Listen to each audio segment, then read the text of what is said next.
그로부터 3주일 후 어느 맑게 갠 날 11시 30분경 제르베조와 함석직공 쿠포는 꼴롱부 영감의 목로주점에서 브랜드에 절인 살구를 먹고 있었다. 제르베즈가 세탁물을 전하고 돌아오는 것을 기다리고 있던 쿠포가 그녀를 억지로 데리고 들어왔다. 세탁물이 든 크고 네모진 광주리는 그녀가 앉은 함석을 깐 작은 탁자 쪽 바닥에 놓여 있었다. 꼴롱부 영감의 목로주점은 푸아소니에르가와 로슈슈아르가의 모퉁이에 있었다. 간판에는 처음부터 끝까지 파랗고 긴 글자로 증류주라고만 씌어 있었다. 입구에는 반으로 자른 술통에 먼지투성이의 협죽도가 2개 심어져 있었다. 들어서면 왼쪽 큰 스탠드 위에 술잔이니 분출기니 주먹으로 만든 술 대박이니 하는 것들이 길게 늘어 놓여져 있었다. 넓은 방 안은 모두 밝은 황색으로 칠했고 오칠을 해서 번들번들한 큰 술통으로 꾸며져 있었다. 술통의 태와 구리로 된 막의 꼭지가 빛나고 있었다. 높게 매단 선반에는 술병과 과일을 담은 그릇이랑 온갖 종류의 유리병이 벽을 가릴 정도로 가지런히 늘어서 있었고 그것이 스탠드 뒤의 거울 속에서 파란 사각빛이나 엷은 황금색이니 엷은 붉은색 등의 그림자로 선명하게 비치고 있었다. 그러나 이 가게에서 사람들의 눈길을 끄는 것은 안쪽에 떡갈나무 칸막이 저편 앞마당에 차려놓은 유리를 끼워놓은 증류 장치로 손님들은 그 움직임을 구경할 수가 있었다. 목이 긴 중류기와 땅속에 들어있는 나선관이 마치 악마의 주방과 같은 느낌을 주었는데 술 취한 노동자들이 와서는 멍청이 몽상에 빠지곤 하는 곳이었다. 점심 식사 시간인 이맘때면 목로주점은 붐비지 않았다. 40살쯤 된 몸집이 큰 꼴롱부 영감은 소매가 달린 조끼를 입고 사수어치의 술을 사러 온 10살가량의 계집애의 그릇에 술을 담고 있었다. 햇빛의 물결이 문간으로 비쳐들어 담배를 피우는 사람들이 내뱉는 침으로 언제나 축축한 바닥을 말리고 있었다. 스탠드에 술통에 온 방 안에 술 냄새가 배어 있어서 번쩍이는 햇빛을 한층 더 진하게 하고 흥건히 취하게 하고 있는 것 같았다. 그동안 쿠퍼는 또 새로 담배를 말고 있었다. 그는 작업복에 푸른색의 작은 캡을 쓰고 산뜻한 차림으로 그 하얀 이를 드러내며 웃고 있었다. 아래 턱이 나왔고 코가 좀 낮았지만 갈색의 아름다운 눈과 선량한 아이와 같은 천진스러운 인상을 가지고 있었다. 숱이 많은 고수머리는 뻣뻣하게 뻗쳐 있었다. 그는 26이라는 나이에 걸맞은 부드러운 젊음을 간직하고 있었다. 마주 앉은 제르베즈는 검은 오를리앙 천으로 지은 옷을 입고 모자는 쓰지 않은 채 손끝에 든 살구를 거의 다 먹어치우고 있었다. 두 사람은 스탠드 앞에 술통을 따라 늘어서 있는 4개의 탁자 중에서 거리 쪽에 있는 첫 번째 탁자에 자리를 잡고 있었다. 함석직공은 담배에 불을 붙이고 두 팔꿈치를 탁자에 세우고 얼굴을 내밀어 이야기를 하지도 않으면서 이 젊은 여자를 바라보고 있었다. 금발의 귀여운 얼굴이 오늘따라 유난히 아름다운 도자기처럼 우윳빛으로 투명했다. 그는 마침내 전부터 얘기하고 있던 두 사람만의 이야기를 넌지시 비춰보았다. 그럼 내가 싫다는 거요? 정말? 안 돼요, 쿠프씨. 여기서 그런 얘기하면 안 돼요. 약속하지 않았나요? 분별 있게 굶겠다고. 이런 얘기를 할 줄 알았으면 살구 안주를 얻어먹지 않았을 거예요. 제르베즈는 침착하게 대답했다. 제르베즈가 고개를 떨구자 쿠포는 애정이 깃든 눈빛으로 그녀를 바라보았다. 특히 그는 웃으면 홍조를 띠고 촉촉한 느낌이 드는 엷은 장밋빛 작은 입 언저리에 넋을 잃었다. 그러나 그녀는 몸을 뒤로 빼려고도 하지 않고 온화하고 다정한 태도를 취했다. 잠시 침묵이 흐른 후에 그녀가 입을 열었다. 당신은 누구보다 나에 대해서 잘 알고 있잖아요. 난 이미 할머니가 다 됐어요. 더구나 8살이나 되는 큰 애가 있고. 우리들이 대체 뭘 할 수 있다는 거죠? 그야 남들이 하는 짓을 하는 거지. 쿠포는 눈을 가늘게 깜빡이면서 말했다. 그러나 그녀는 권태로운 표정을 지었다. 어머, 당신은 그런 것이 언제까지나 즐거울 것이라 생각하나요? 당신은 아직 가정을 가져본 적이 없어서 그래요. 쿠포 씨, 난 진지하게 생각해야 해요. 장난 같은 것은 필요 없다고요. 그래요. 버려 먹여야 할 일이 2개나 있고 그 녀석들은 엄청나게 먹어대요. 바보처럼 재미만 보고 있다가는 어린 것들을 어떻게 먹여 살릴 수 있겠어요. 들어봐요. 지금까지 내가 겪은 불행은 내게 좋은 교훈이 됐어요. 정말이지 이제 사내 따윈 질색이라고요. 앞으로 다시는 남자들에게 걸려들지 않겠어요. 그녀는 별로 화를 내지도 않고 아주 슬기롭고 냉정하게 자신의 상황을 설명했다. 그것은 마치 사무적인 이야기를 하는 것 같았다. 그녀가 깊이 생각한 후에 그런 결론을 내리게 되었다는 것을 알 수가 있었다. 쿠퍼는 감격해서 되풀이해 말했다. 나를 매우 괴롭히는군. 괴롭혀. 그건 나도 알아요. 당신에게는 미안해요, 쿠퍼 씨.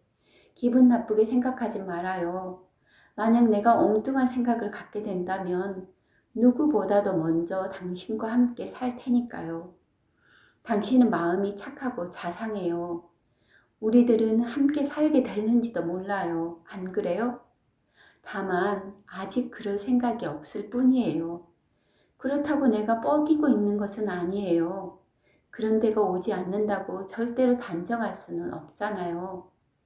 나는 2주일 전부터 포코니의 부인의 세탁소에 나가고 있어요. 애들은 학교에 다니고 나는 일을 하고 있어요. 이것으로 만족해요. 그러니 이 상태로 살아가는 것이 제일 좋을 거예요. 말을 마친 제르베즈는 몸을 굽혀 광주리를 들었다. 덕분에 시간이 많이 지났군요. 포코니의 부인이 기다리겠어요. 다른 여자를 찾아봐요, 쿠포씨. 나보다 예쁘고 애를 2이나 가지지 않는 좋은 여자를 말이에요.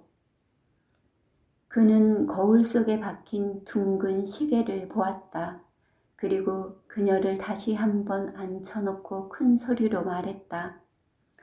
좀 기다려요. 아직 11시 30분인데 아직 25분이나 남아있어요.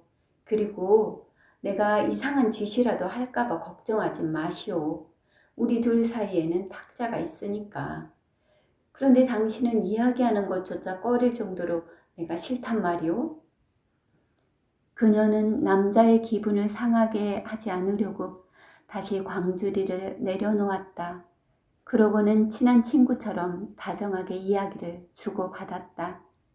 그녀는 세탁물을 전하러 나가기 전에 식사를 마쳤다.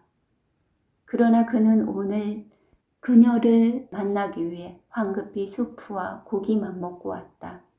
제르베즈는 친절히 화답하면서 브랜디에 절인 과일 그릇 사이로 유리창을 통해 거리로 가는 사람들을 바라보고 있었다.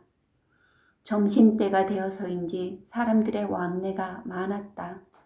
건물들이 즐비한 양쪽 보도에는 급하게 걷는 사람, 팔을 휘젓고 가는 사람, 팔꿈치를 맞부딪히는 사람들이 끊임없이 오가고 있었다.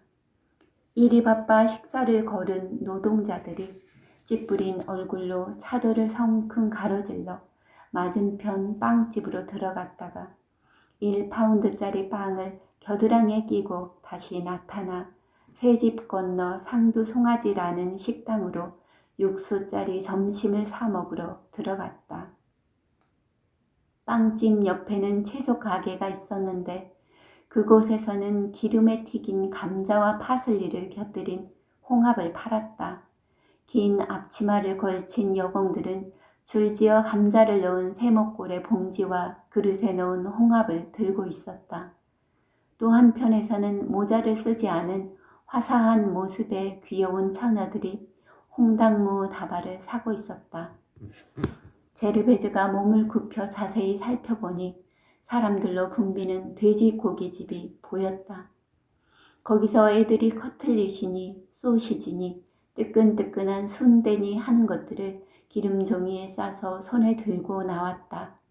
그러는 동안 몇 사람의 노동자가 싸구려 식당을 나와 날씨가 좋은데도 질척질척한 더러운 차도를 따라 군중 속에 섞여 떼를 지어 지나갔다. 그들은 손바닥으로 넓적다리를 두드리면서 배부른 표정으로 인파에 밀려 어정어정 사람들 속을 헤쳐갔다. 목로주점 입구에는 한때의 사람들이 모여 있었다. 어때? 비비라 그리아드 브랜디 한 잔 안 살래? 목신 소리가 물었다. 노동자 대여섯 사람이 들어와 섰다. 이 도둑놈의 꼴롱부 영감아, 우리에게 오래된 걸 줘. 호두껍질 따윈 필요 없어. 진짜를 줘. 쉰 목소리가 다시 말했다. 영감은 잠자코 술을 부었다. 세 사람의 한 패가 또 들어왔다. 점차 노동복을 입은 사람들이 보도 모퉁이에 모여들더니 잠시 멈추었다가 결국은 먼지투성의 협족도 사이를 지나 이 홀 안으로 밀고 들어왔다. 당신은 바보야. 그따 일밖에는 생각하지 않는군요. 제르베즈가 쿠퍼에게 말했다. 물론 난 그 사람을 좋아했어요. 그러나 그렇게 매정하게 버림을 받고서야. 두 사람은 랑티에에 관해서 이야기했다. 제르베즈는 그 후로 랑티에를 만나지 못했다. 비르지니의 동생과 함께 글라시에르 모자 공장을 시작하려는 그 친구 집에서 지내고 있을 것으로만 생각했다. 물론 그녀는 그를 쫓아가려는 생각은 아예 하지 않았다. 처음에는 매우 괴로워했다. 물에 빠져 죽어버릴까도 생각했다. 그러나 지금은 정신을 차렸고 모든 것이 제대로 굴러갔다.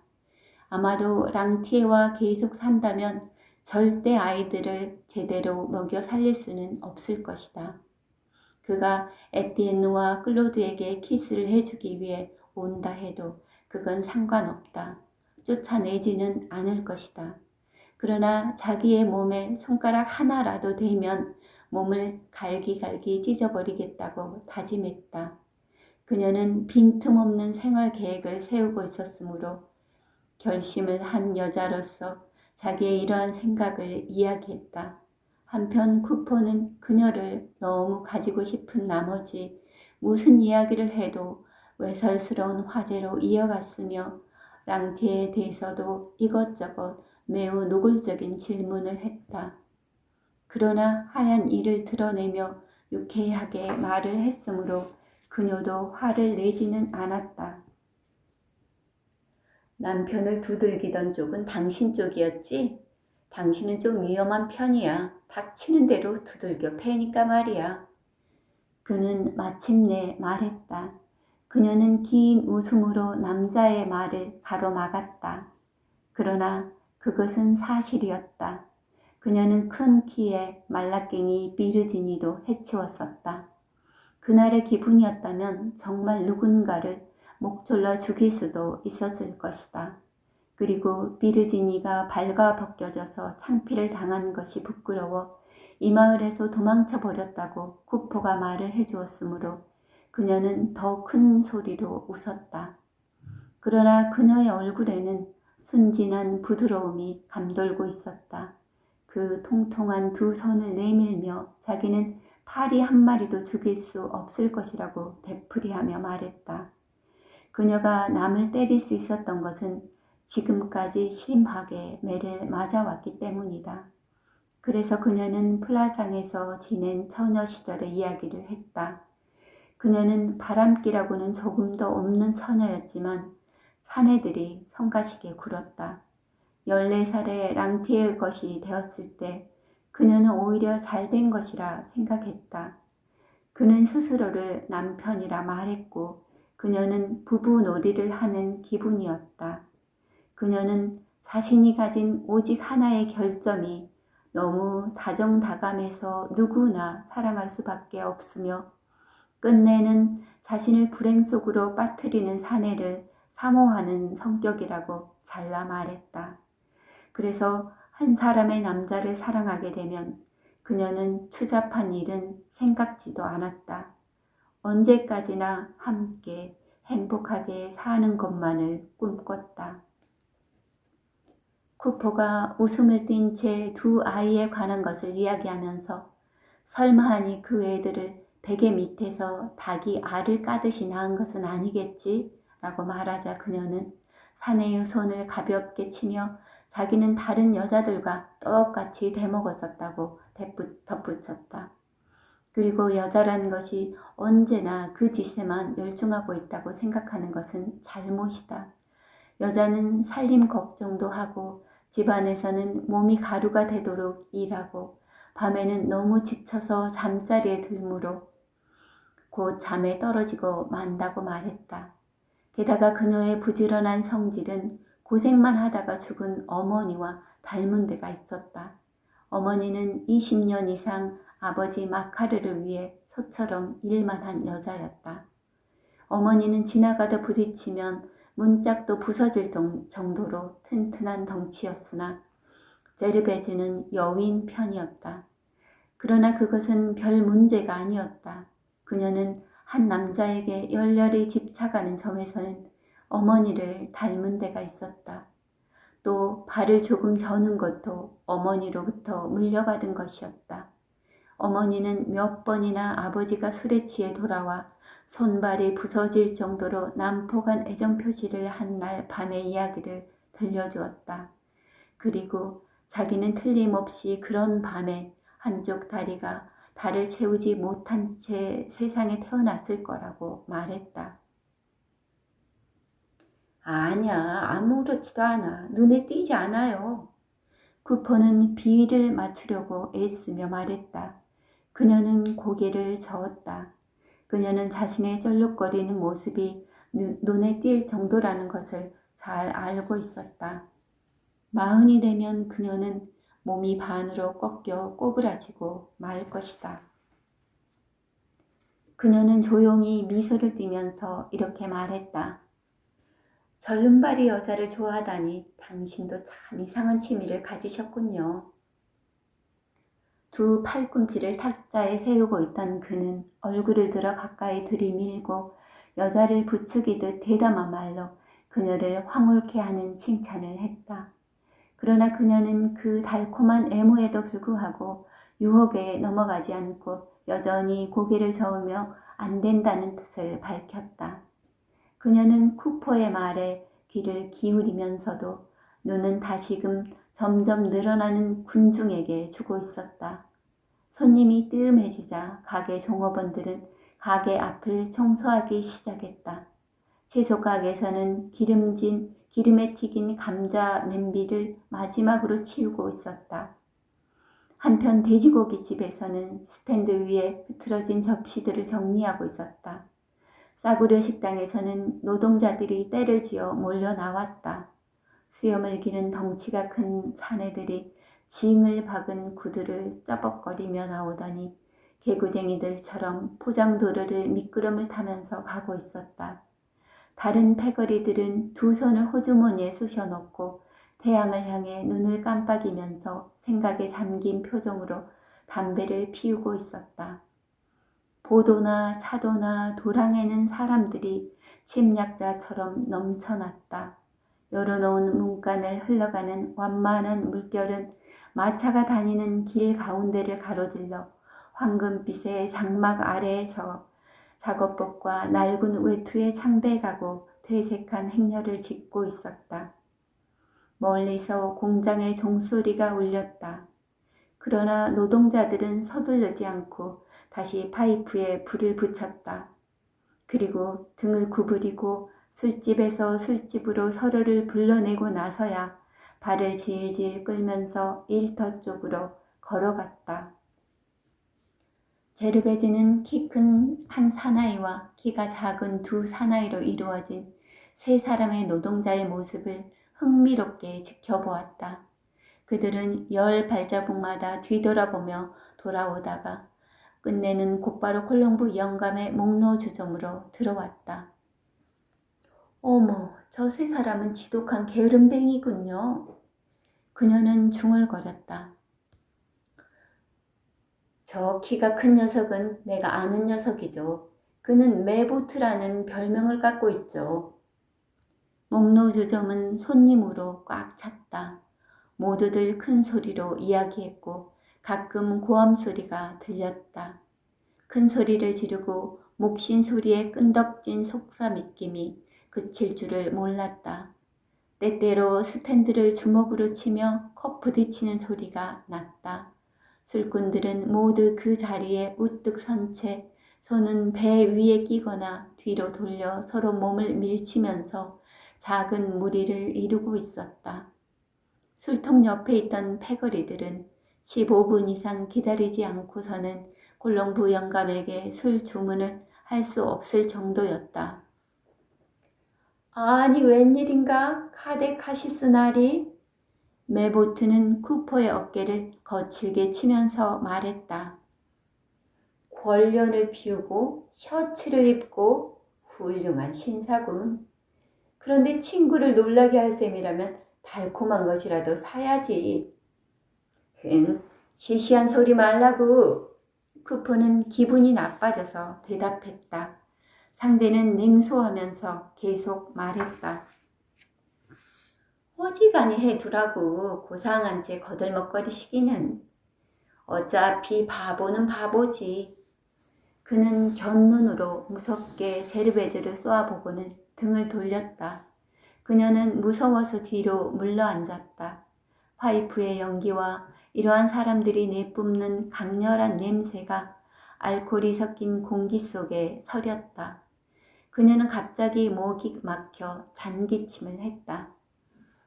정말이지 술을 마신다는 건 질색이야. 그녀는 나지막하게 말했다. 그리고 그녀는 옛날 어머니와 함께 플라상에서 아니스트 술을 마시던 이야기를 했다.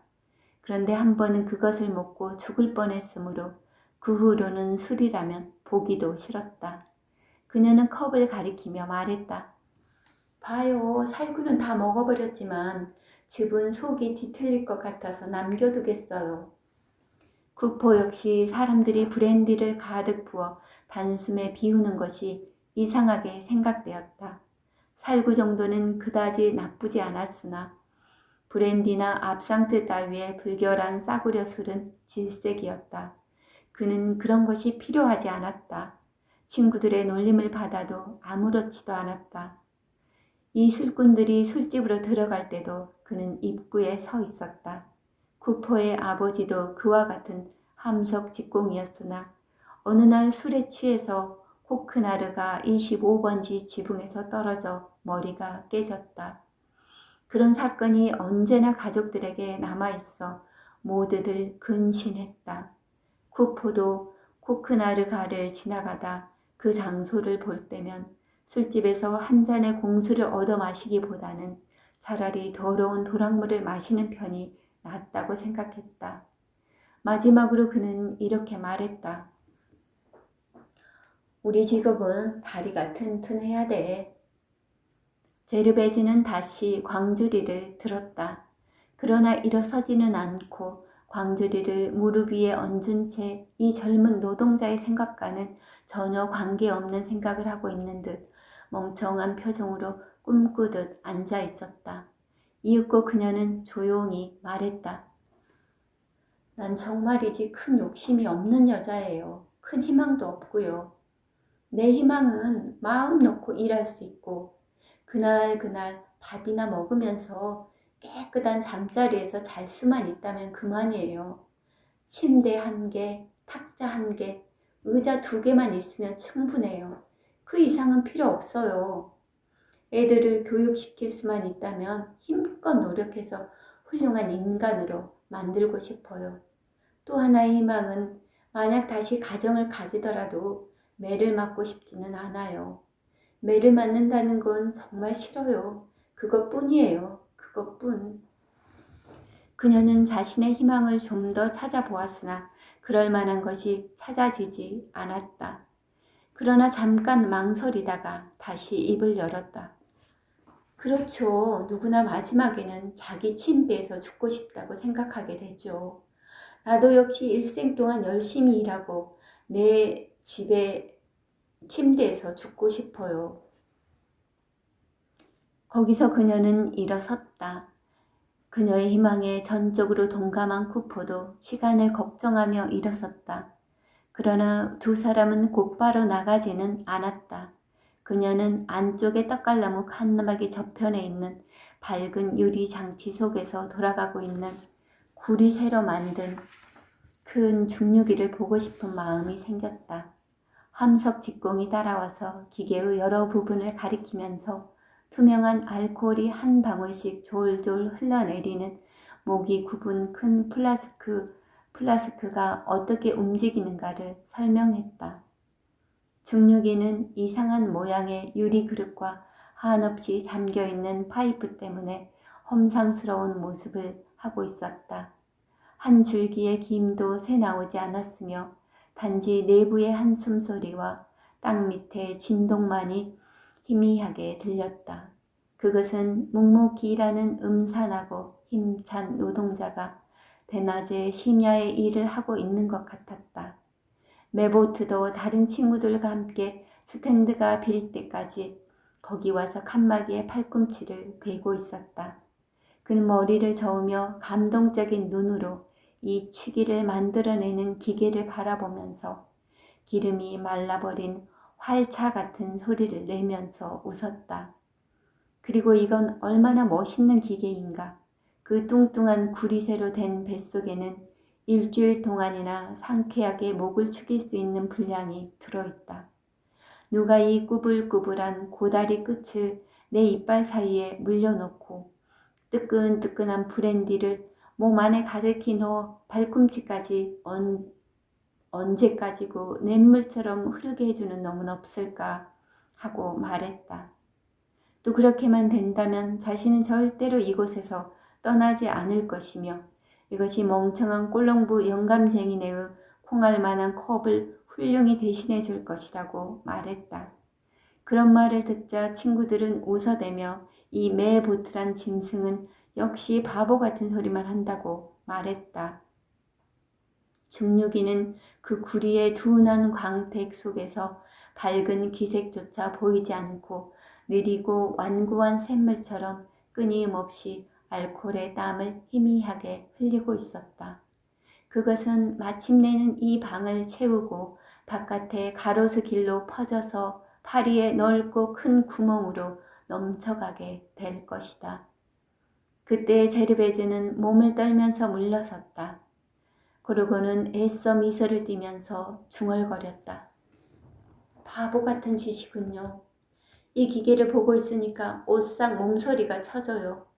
술을 보면 소름이 끼쳐요.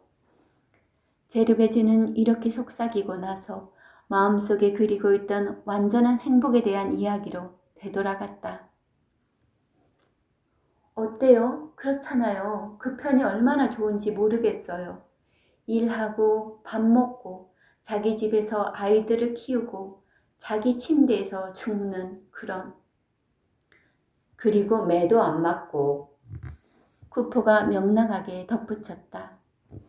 그러나 나는 당신을 때리지는 못할 거요. 설사 당신이 그렇게 해달라고 해도 제르베즈 걱정할 필요 없어요. 나는 술을 한 방울도 마실 줄 모르고 그리고 당신이 더할 수 없이 좋아. 어때요? 오늘 밤에 우리 함께 발을 따뜻하게 해보면. 그는 소리를 낮추어 여자의 귀 곁에서 속삭였다. 그러는 동안에 그녀는 광주리를 앞으로 들고 남자들 사이를 빠져나갔다. 그리고 그녀는 몇 번이나 고개를 저으면서 싫다고 했다. 그렇게 말은 하면서도 미소를 짓는 모양이 그가 술을 마시지 않는다는 것을 기뻐하는 것 같았다. 만약 절대로 남자에게 몸을 맡기지 않기로 맹세한 D가 아니라면 그녀는 그의 요청을 틀림없이 받아들였을 것이다. 두 사람은 겨우 문간까지 헤쳐나왔다. 그들이 뒤에 두고 온 목로주점은 여전히 사람이 가득 차서 쉰 목소리와 서로 주고받는 브랜디의 알코올 냄새를 큰 길까지 풍겼다. 메보트가 꼴롱부 영감을 사기꾼이라고 욕하며 컵에 반밖에는 붓지 않는다고 따지는 소리가 들렸다. 그는 일하고 싶은 생각이 없었기 때문에 원숭이 같은 감독이 지랄을 하든 말든 일터로 돌아가지 않을 작정이었다. 그러고는 두 친구에게 기침을 하는 도련님으로 가자고 말했다. 그곳은 생드니 문 곁에 있는 술집으로 조금도 다른 것을 섞지 않은 진짜를 마실 수 있는 곳이라고 했다. 아, 기분이 좋아요. 잘 가요. 고마웠어요, 쿠퍼씨. 난 좀 바빠서. 그녀는 가로수길을 가려고 했다. 그러나 그는 그녀의 손을 잡았다. 잡은 채로 되풀이했다. 함께 한 바퀴 돌아요. 구투도르가로 돌아가요. 그다지 멀리 도는 건 아니니까. 나도 일터로 돌아가기 전에 누님께 들려야 하니까 함께 갑시다. 그녀는 결국 승낙했다. 두 사람은 팔짱을 끼지 않고 푸아소니에르가를 어깨를 나란히 하고 걸어갔다. 그는 자기 가정에 관한 이야기를 했다. 어머니는 원래는 족기 마름질을 했으나 눈이 나빠져서 집안일을 돕고 있으며 지난달 3일에 62세가 되었다고 했다. 그는 막내였다. 누님 중 한 분인 르라 부인은 36살의 과부로 꽃집에서 일하면서 지금은 바티뇰의 모아느가에서 살고 있었다.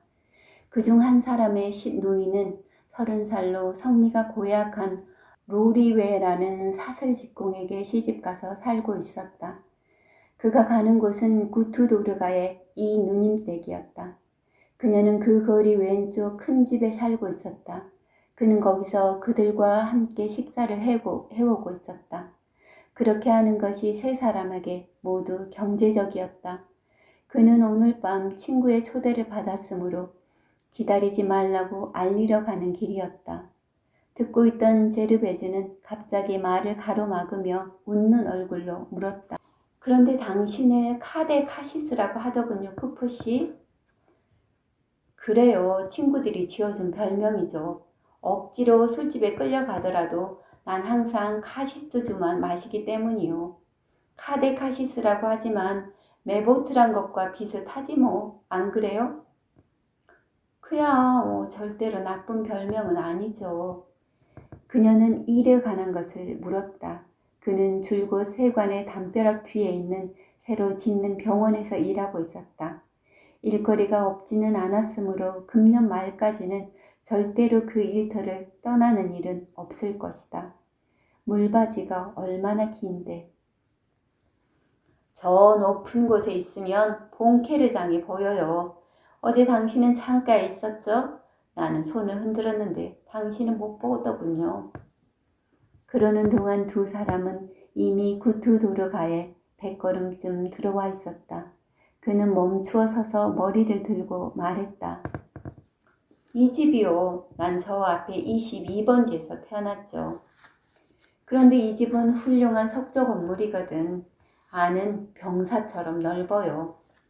제르베드는 턱을 들어 정면을 바라보았다. 큰 길가에 접해 있는 이 아파트는 6층으로 각 층에 15개의 창문이 한 줄로 나란히 있었다. 더러운 덧문의 널빤지는 부서지고 넓은 벽은 폐허와 같은 느낌을 받게 했다. 4개의 상점이 그 1층을 차지하고 있었다. 입구의 왼쪽에는 석탄 가게와 잡화상과 양산 가게가 있었다. 이 건물에는 그 양쪽에 나지막한 2채의 집이 붙어 있었으므로 그것만이 특별히 크게 보였다. 거칠게 바른 횟가루의 덩이와도 같은 이 네모 반듯한 건물은 비에 썩고 내려앉아 푸른 하늘 아래 사방의 지붕을 내려다보며 끝없는 감옥의 담벼락과 같은 진흙빛의 거대한 입방체와 초벌칠도 안 한 측면을 그대로 드러내고 있었다. 벽에서 대치석이 몇 줄 허공을 향하여 하품하는 늙은이의 턱 모양으로 놓여 있었다. 제르베즈는 특히 그 입구를 바라보았다.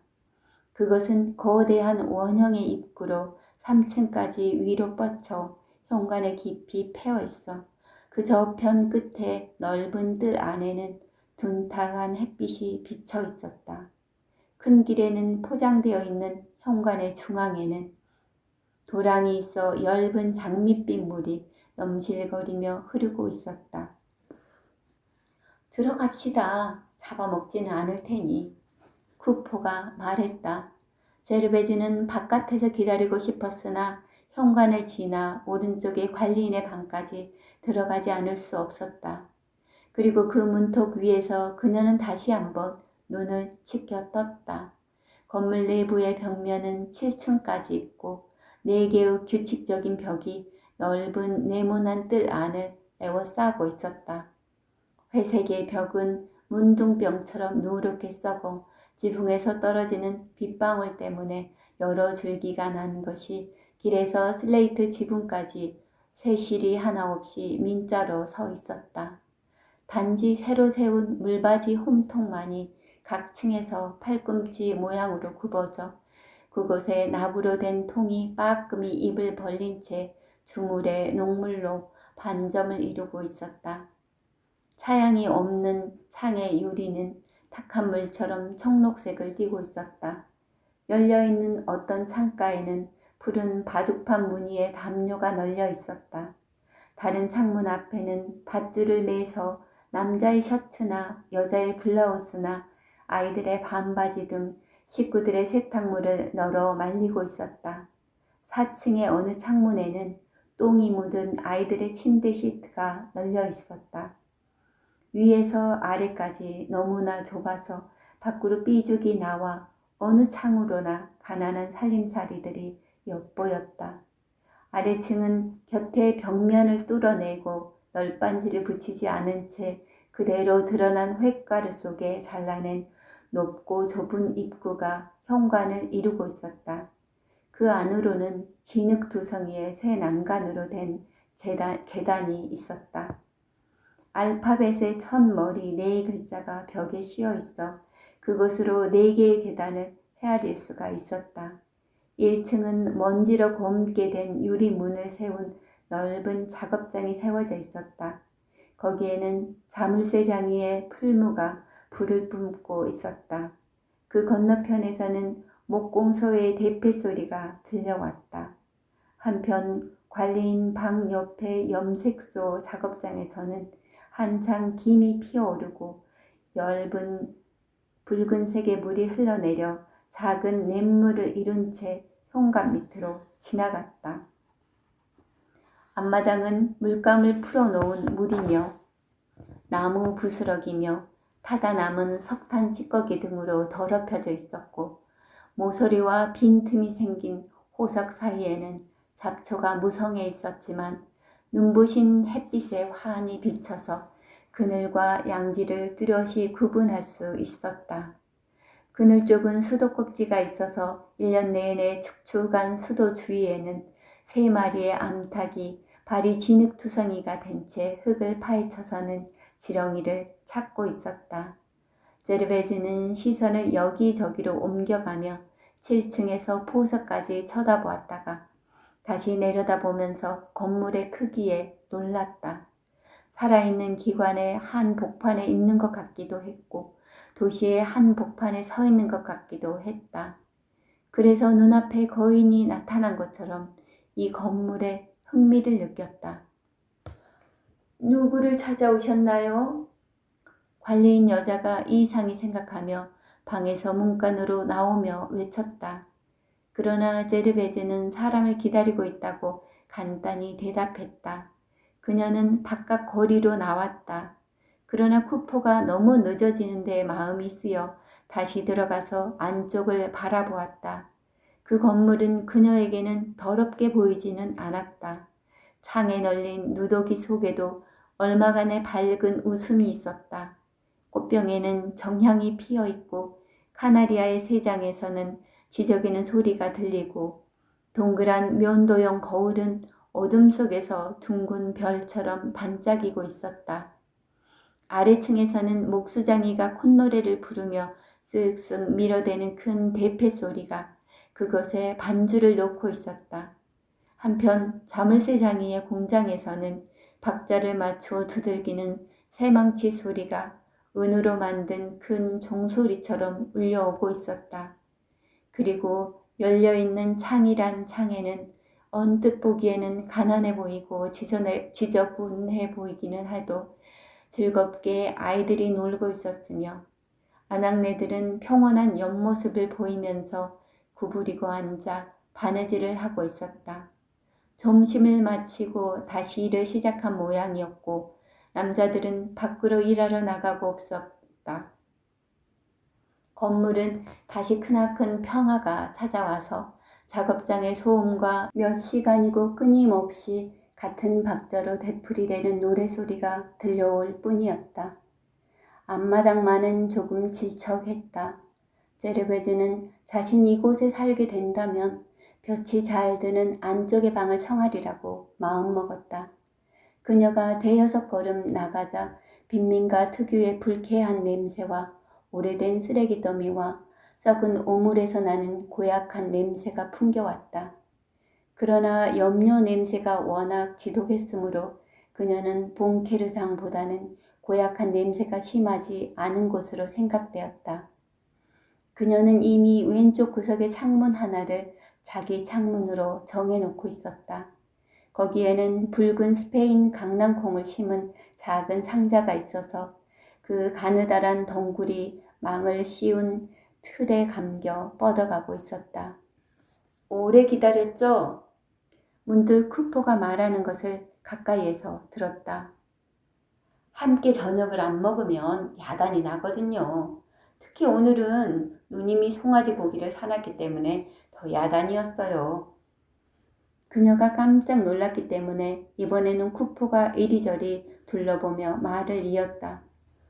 건물을 보고 있었죠? 위에서 아래까지 언제나 꽉 차 있지요. 새 들어있는 사람이 300명은 될 거예요.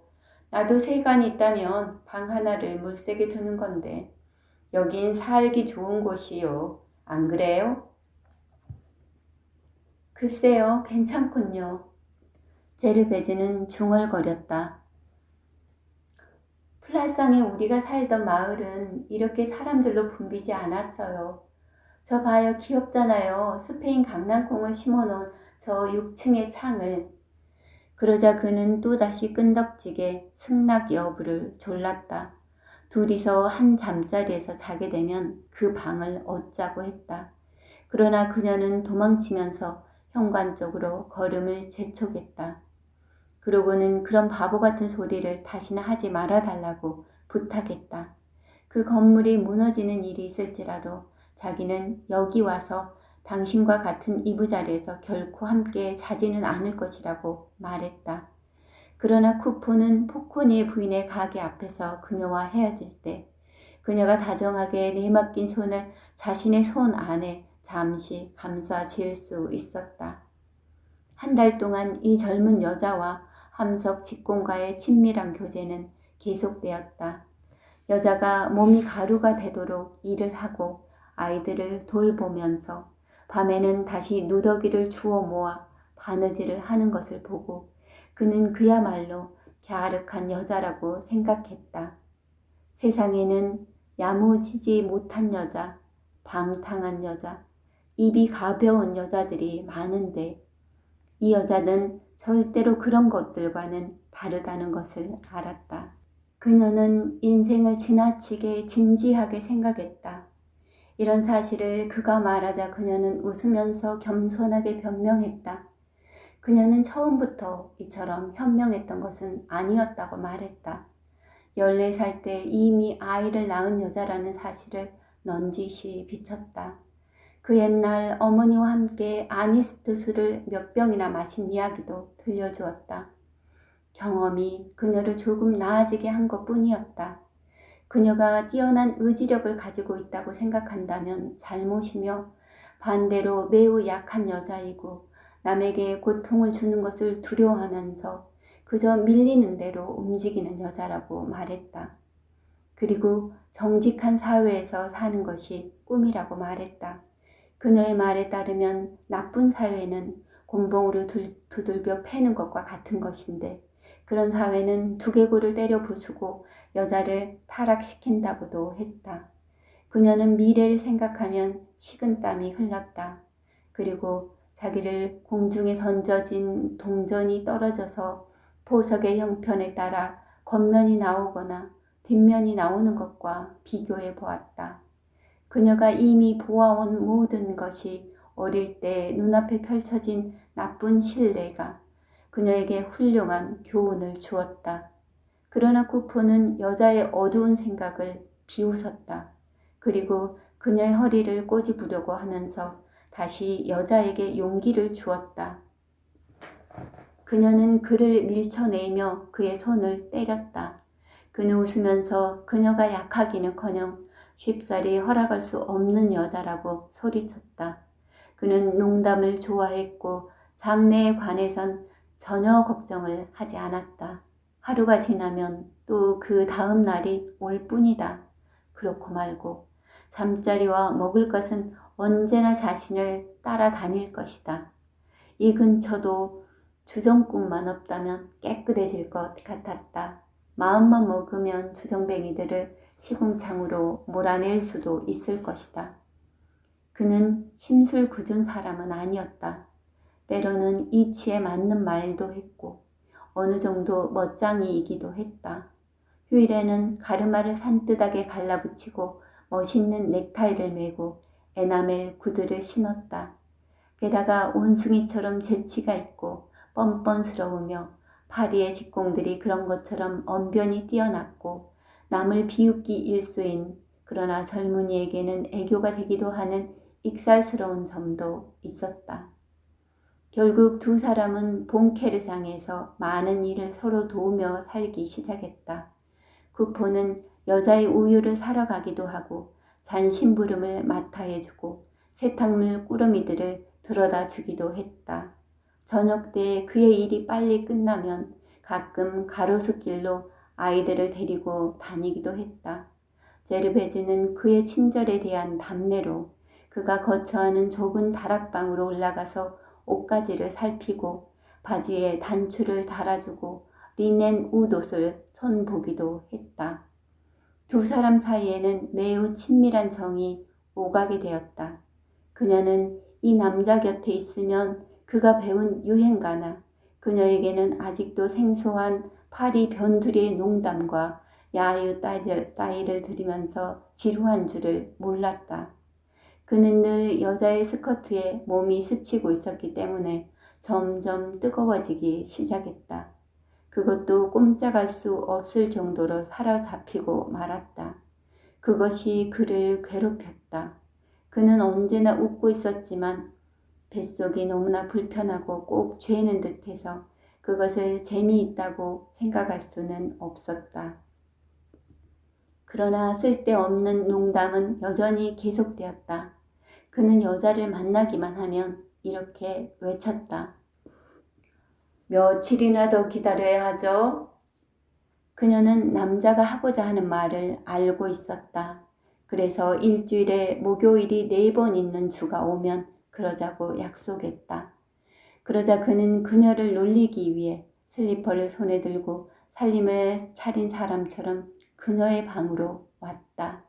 그녀는 그런 그에게 핀잔을 주기는 했지만 남자가 언제나 음란한 말로 자기의 생활을 비유해서 빗대어 말해도 얼굴을 붉히는 일 없이 하루를 유쾌하게 보냈다. 그녀는 그가 거칠게만 굴지 않으면 모든 것을 눈감아 주었다. 어느 날 그가 억지로 키스를 하려고 하다가 그녀의 머리카락을 뽑았을 때는 화를 내기도 했다. 6월 말의 일이었다. 쿠퍼는 평소의 쾌활성을 잃고 말았다. 그는 우울해 보였다. 제르베즈는 그의 눈길에 불안을 느껴 밤에는 문단속을 단단히 했다.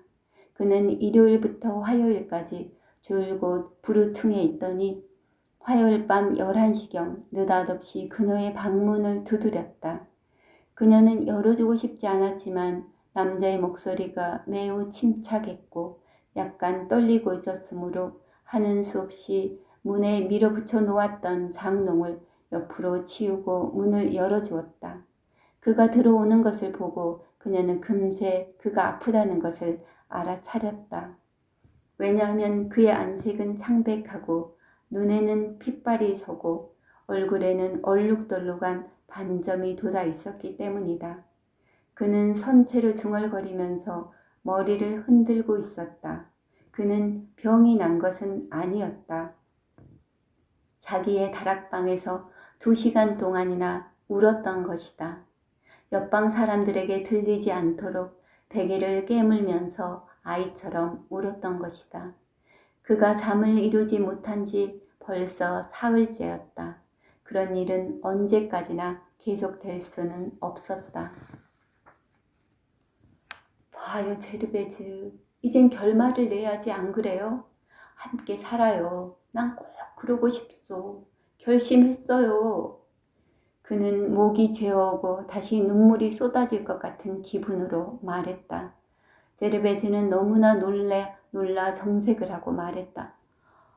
쿠프씨, 도대체 어쩌자는 거죠? 나는 그런 걸 당신에게 한 번도 말한 적이 없어요. 잘 알고 계시잖아요. 그런 일은 나한테 어울리지 않아요. 그것뿐이에요. 안 돼요. 오늘 밤에야말로 내 진심을 말하는 거예요. 다시 생각해봐요. 제발 부탁이에요. 그녀는 낮은 목소리로 외쳤다. 그러나 그는 굳은 결심을 보이면서 고개를 가로저을 뿐이었다. 그가 내려온 것은 밤을 편하게 보내고 싶었기 때문이다. 아마 그녀는 또다시 자기를 눈물로 얼룩지게 하지는 않을 것이다. 좋다고만 한다면야 그는 그녀를 괴롭히지 않을 것이다. 그녀도 편한 마음으로 잠들 수 있을 것이다. 그는 단지 그녀가 좋다고 하는 그 한마디를 듣고 싶을 뿐이었다. 이야기는 내일 하면 되니까. 나는 결코 그렇게 하겠다는 말을 하지는 않을 거예요. 제르베즈는 다시 말을 이었다. 나는 후에 내가 당신으로 하여금 바보 같은 짓을 하게 했다는 말을 듣고 싶지 않아요. 안 그래요, 쿠퍼씨? 그렇게 고집 부리는 것은 좋지 않아요. 당신은 나에 대한 기분이 어떤 것인지 정확히 알지 못하고 있어요. 나하고 일주일만 만나지 않으면 그런 기분은 사라지고 말 거예요. 틀림없어요. 남자는 대개 하루 밤을 위해서, 그 첫날 밤을 위해서 결혼하는 거예요. 그러나 일생 동안 밤은 줄곧 찾아오고 낮도 줄곧 찾아와요. 그리곤 실증이 나고 마는 거예요. 여기 앉으세요. 이제부터 얘기나 해보죠. 그래서 새벽 1시까지 두 사람은 어두운 방 안에서 한 베개에서 새근새근 잠들어 있는 두 아이를 깨우지 않기 위해 낮은 목소리로 결혼 얘기를 논의했다. 클로드와 에티엔느는 한 베개에 머리를 나란히 모으고 귀엽게 숨을 쉬면서 잠들어 있었다.